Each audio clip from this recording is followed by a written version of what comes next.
سخاوت اللہ تعالیٰ کی محبت کے حصول کا ذریعہ ہے۔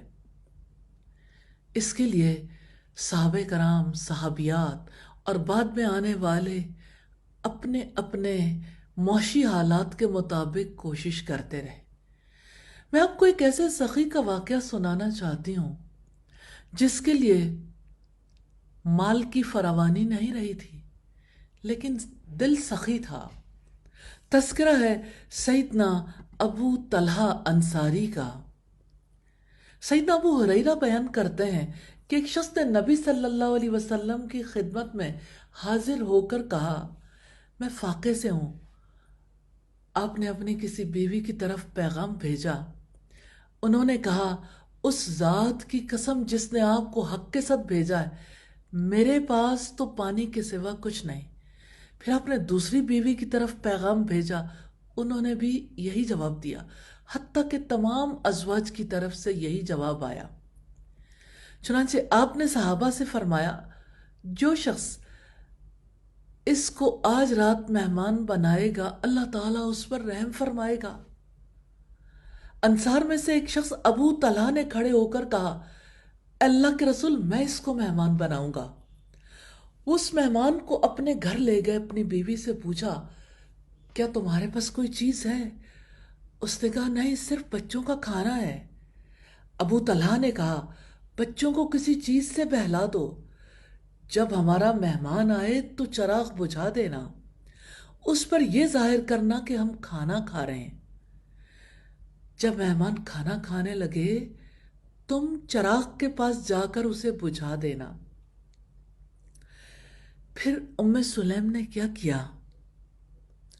بچوں کو سلا دیا۔ ام سلیم مہمانوں کے پاس گئیں اور اپنے دوپٹے کو لہرایا، چراغ بجھ گیا۔ مہمان کو پتہ نہیں چلا کہ گھر والے کھانا کھا رہے ہیں یا نہیں۔ بچے بھی بھوکے سوئے تھے، خود بھی ساری رات بھوکے رہے۔ جب صبح نبی صلی اللہ علیہ وسلم کی خدمت میں حاضر ہوئے تو آپ نے فرمایا،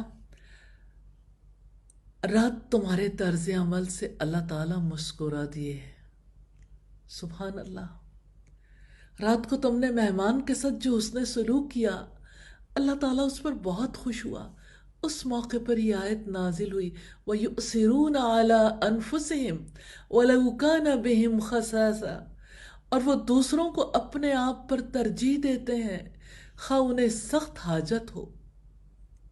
یا اللہ، ام سلیم رضی اللہ تعالیٰ عنہ اور سیدنا ابو طلحہ جیسا ایثار نصیب فرما دے۔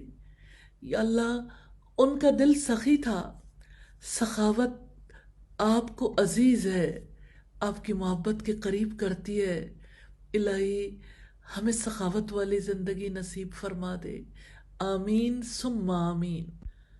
سیدنا ابو طلحہ کی سخاوت کا وہ موقع بھی مجھے یاد آتا ہے۔ سیدنا انس بن مالک بیان کرتے ہیں، جب یہ آیت نازل ہوئی، لن تنالوا البر حتی تنفقوا مما تحبون، تم نیکی کے اعلیٰ مقام کو ہرگز نہیں پا سکتے جب تک اس مال میں سے خرچ نہ کرو جو تمہیں زیادہ پسند ہو۔ تو سیدنا ابو طلحہ رسول اللہ کی خدمت میں حاضر ہوئے، عرض کیا، اے اللہ کے رسول، اللہ تعالیٰ نے اپنی کتاب میں فرمایا ہے، لن تنالوا البر حتی تنفقوا مما تحبون، تو میرے مال میں سب سے زیادہ مجھے پسند ہے بیرہا کا باغ۔ اس باغ میں اللہ کے رسول بھی تشریف لے جایا کرتے تھے، اس کے سائے میں بیٹھتے، اس کا پانی پیتے۔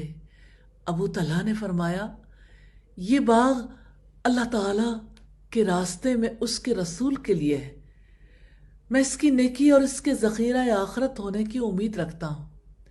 اے اللہ کے رسول، جس طرح اللہ تعالیٰ آپ کو بتائے اسے خرچ کیجئے۔ نبی صلی اللہ علیہ وسلم نے فرمایا، ابو طلحہ، یہ تو بڑا نفع بخش مال ہے، ہم تم سے اسے قبول کر کے پھر تمہارے ہی حوالے کر دیتے ہیں، اب تم اسے اپنے رشتہ داروں کو دے دو۔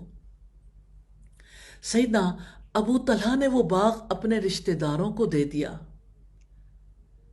یوں تو سخاوت کسی بھی قسم کی ہو اللہ کی محبت کے قریب کرتی ہے، لیکن اب جانتے ہیں کہ رشتہ داروں کے لیے ایسی سخاوت کرنا زیادہ مشکل ہوتا ہے۔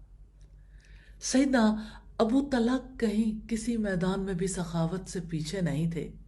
یا اللہ ہمیں بھی ایسی ہی سخاوت کرنے کی توفیق عطا فرما دے۔ یا اللہ ہمیں سخاوت کی خوبی نصیب کر دے تاکہ ہم تیری محبت کو پا سکیں۔ آمین ثم آمین۔